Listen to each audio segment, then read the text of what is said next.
Hello, dear students. Welcome to Physics is Fun.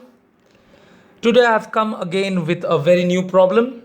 It's easy but slightly interesting. I would rather say slightly twisted.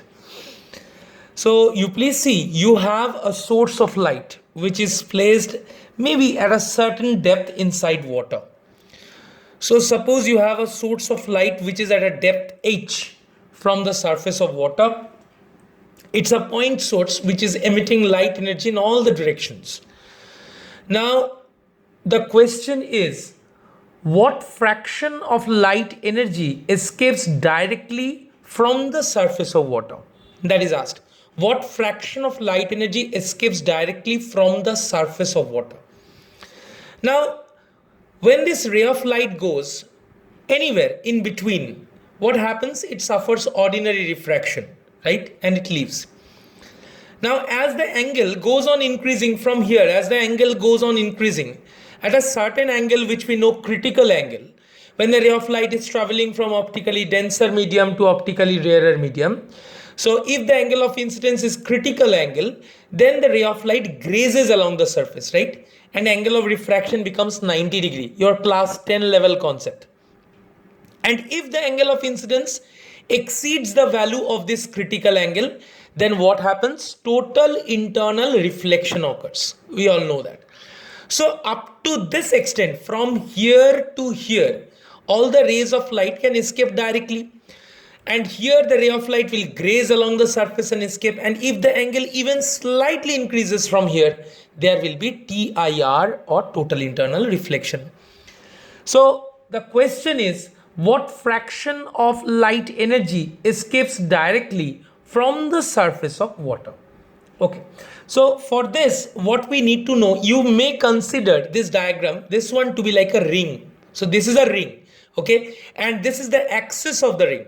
So how much solid angle this ring subtends at the point S? So that particular thing will be very interesting.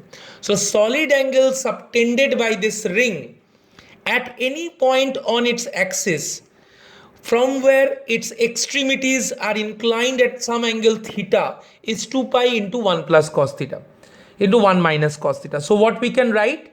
The solid angle subtended subtended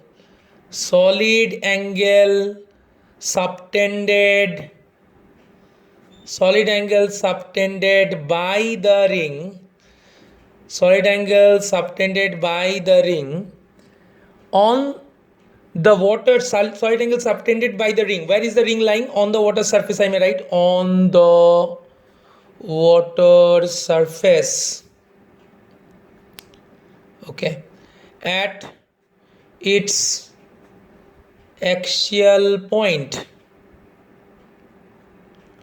S, where the point source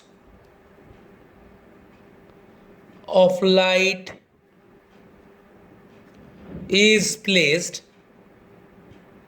where the point source of light is placed is what we can write, where the point source is 2 pi into 1 minus cosine theta c. This is the solid angle that this ring subtends at the point S, provided this angle is theta, or say theta c here in this particular case. If it is theta, then you will write 2 pi into 1 minus cos theta. This is a very interesting concept.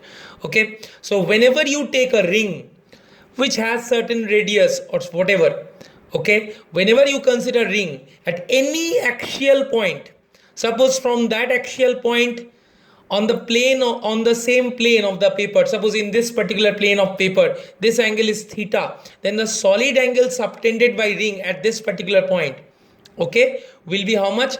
2 pi into 1 minus cos theta. So the light energy originating from the source is escaping through this solid angle, okay, and that is what fraction of the total solid angle? We all know the total value of solid angle is 4 pi steradian, we know that. So 2 pi into 1 minus cos theta c by 4 pi steradian represents the fraction of total light energy that will pass through this, okay.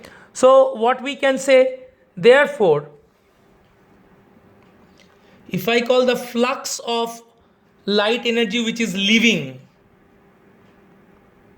through the ring by phi total will be 2 pi into 1 minus cos theta c divided by 4 pi. So this is nothing but 1 minus cos theta c by 2. So it is half into 1 minus cos theta c. Okay. Half into 1 minus cos theta c. That is a very, very important equation. Now let us apply Snell's law at the point Z. So apply Snell's law at the point Z. So if you apply Snell's law at the point Z, what can you say? Sin theta c by sin 90 is equals to refractive index of second medium with respect to first medium. Okay, so refractive index of second medium is air, so I can say 1 divided by mu. So it is told water, you know that refractive index of water is 4/3, but here I want to keep it in the variable form. All right, so sin 90 is 1, so very clearly what we can say that sin theta c, it's a very common equation you already know. Sin theta c is 1 by mu. What is theta c? Theta c is the critical angle for the pair of medium. Now from this relation, say I am calling this one as my equation 2. I can draw this triangle. So if this angle is theta c, sin theta c is perpendicular by hypotenuse, right? So this is 1, this is mu, and of course by Pythagoras theorem this is root over mu square minus 1. So very clearly you can understand what will be cos theta c. Cos theta c is root over mu square minus 1 base by hypotenuse, which is mu. So therefore what we can say that cos theta c is equals to square root of mu square minus 1 by mu. Now you can put this value in equation 1. So what does it imply? It implies that flux leaving. So flux leaving divided by flux total is basically half into 1 minus cos theta c root over mu square minus 1 by mu. So from here you can find out the fraction of the total light energy which escapes directly from the surface of water. Okay, so that pretty much gives you the final answer. So answer will be mu minus root over mu square minus 1 by 2 mu. That is the fraction of total light energy which escapes directly from the water. Now sometimes in some problems which involves this type of ring and all, they tell you the radius of the ring. Suppose the radius of the ring is a, it is given, and it is at a depth h, suppose that is also given. Okay, so you can see that this is kind of a cone, right, whose semi-vertical angle is theta c. So if this is a, this is h, so of course this length will be a square plus h square, right? So very clearly what you can say, if they give you these two data a and h, the hypotenuse is this one. So again from the same geometry, if this theta, this is theta c, this has to be theta c, right? So because the rays of light, this is I told you that it is a cone, and if this angle is theta c, so you please see cos theta c is base h by this one. Okay, so you see this one again,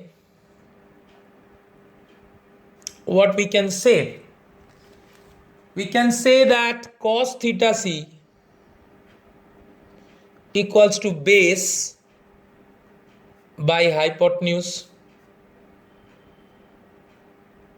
Okay, so you can substitute the value. So therefore phi leaving by phi total is half into 1 minus cos theta c.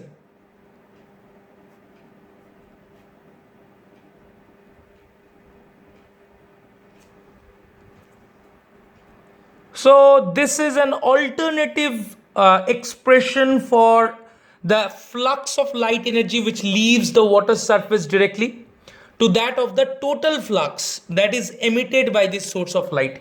This is one expression. This is another expression. Both are very useful, used for different types of problems. Okay. Now, once again, I want to emphasize on this particular fact. What is the goal, intention of this problem? Intention of this problem is to tell you about this. Okay, many students have this confusion that whenever we consider a ring, that ring subtends a solid angle at any axial point given by 2 pi into 1 minus cos theta. What is theta? Theta is this angle between the axis and any end of the ring with that particular point. So this particular angle, you see, theta or theta c, lies on this plane. If you consider the corresponding solid angle which is subtended by this ring at this particular point is 2 pi into 1 minus cos theta c steradian. And what is the total solid angle? That it emits in the form of a sphere in spherical symmetry. You know, a point source is associated with spherical symmetry, 4 pi steradian. So this is what fraction of the total solid angle? So it is this particular fraction. And here the concept of critical angle, a very trivial concept, has been introduced to give you an idea about the value of cos theta c. So we know that if theta c is the critical angle, then sin theta c will be 1 by mu, and that way you can find out the final result. So I hope you found this problem interesting. It helped to clear some blurred concept of ray optics. See you once again next time with another interesting problem. Till then, goodbye.